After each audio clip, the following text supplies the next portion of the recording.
Many people struggle with correctly building the Unlootable or are too afraid to even try it.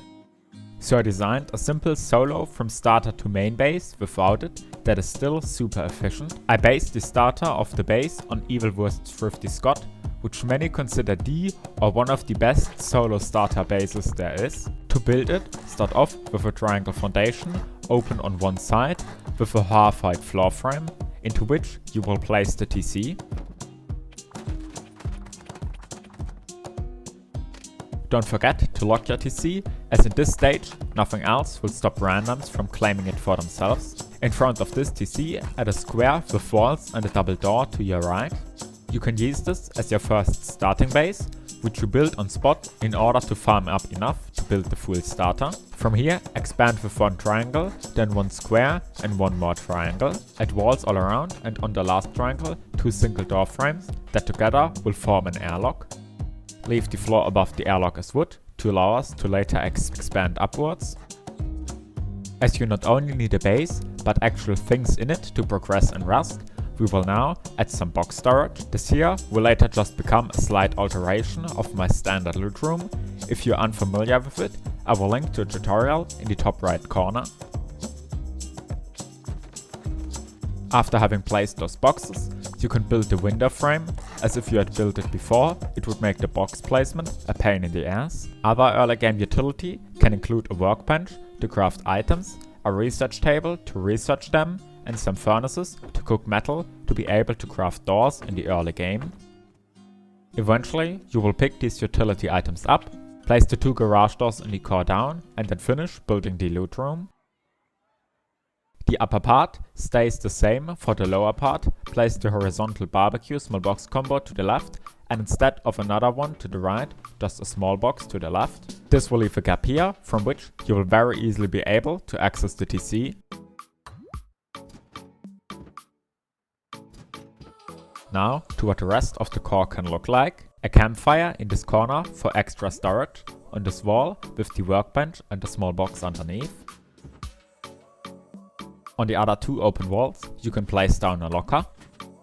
Behind the airlock, an auto turret can be very nice, as it won't restrict movement, but will slow down raiders a lot, and especially be hard to deal with if they don't use rockets. Try to place your sleeping bag behind it, so that during a raid, you can spawn there and use the auto turret as cover while trying to seal. To power the auto turret, we will put down a small battery in this little slot, as it is enough, and this will mean that the raiders won't be able to just easily deactivate the turret by removing the lot weaker battery. In between these 2 lockers, you can put a tuna can lamp.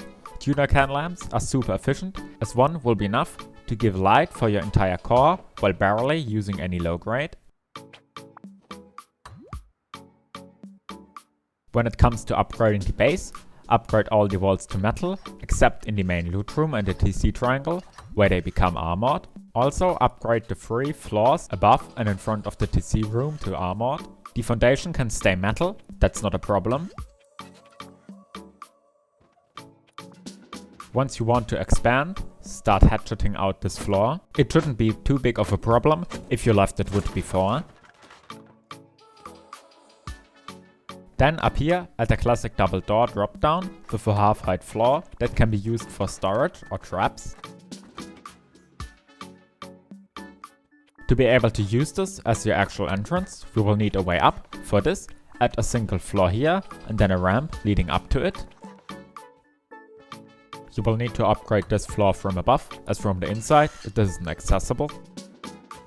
Now that we have a new usable entrance, we can seal in the old one with a metal triangle that you can use for whatever you want. For furnaces is the option that I'll be using.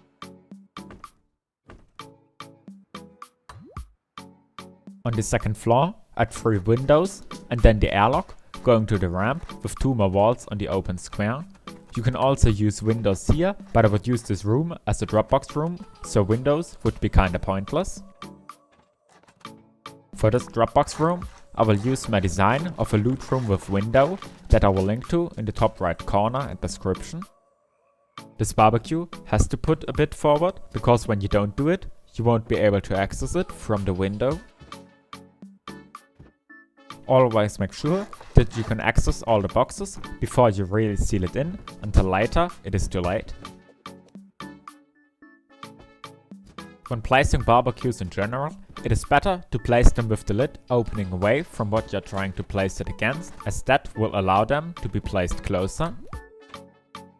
These two windows on the square should be replaced with the armored version, which you can easily unlock in the tech tree of the tier 3 workbench. Also, add 2 garage doors here. For this open window, we will do some usable honeycomb, which again can be anything you want, from furnaces to boxes or a battery. On the outside here, we will add 1 triangle metal honeycomb to the TC room. And then 2 stone honeycomb on the loot room, but upgrade the foundations to metal so that the internal foundation won't become a weakness. I'll do this to save on a little high qual. Next, finish the honeycomb and then add a wall here to your ramp so that door camping you becomes a lot harder, as door campers often camp under these ramps. Here for this usable honeycomb, I will do a little combination of a locker, a furnace and a Dropbox. If you want some other options, I will link to a tutorial on usable honeycomb in the description and the top right corner.